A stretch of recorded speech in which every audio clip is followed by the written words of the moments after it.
வச்சுப்போம் சரியா.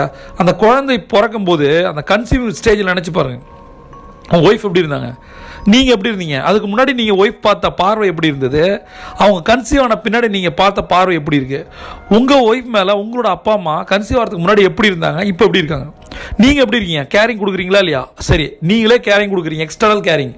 ஆனால் இன்டர்னல் கேரிங் அந்த பொண்ணு கொடுக்குது அந்த குழந்தைக்கு, வரப்போகிறது ஆனா பெண்ணான்னு தெரியாது, அது எவ்வளோ கஷ்டப்படும். அதுவும் இந்த மாதிரி டெஸ்ட் பேபினா சொல்லவே வேணாம், அவ்வளோ கஷ்டப்பட்டு அந்த குழந்தை பெட் ரிட்டனாக இருக்கும், பழைய படிக்காதே பெற்றுக்கணும். அதையும் தாண்டி குழந்தை வளருது.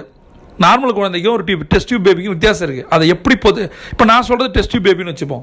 ஒரு 10 வருஷமாக குழந்தை இல்லாமல் இருந்து நம்ம ஒரு டெஸ்ட் டியூப் பேபி மூலம் குழந்தைய பெற்றுக்கிறோம். கன்சீவ் ஆகும்போது எவ்வளோ கேர் கொடுப்போம். ஐயோ இவ்வளோ நாள் ஆச்சு எல்லாரும் கேட்குறாங்களே, அந்த வலிகள் அவமானங்கள் தாங்கிட்டு நம்ம அது இல்லாமல் லட்சக்கணக்கில் செலவு பண்ணி அந்த பேபியை கன்சீவ் பண்ணியிருக்கோம்.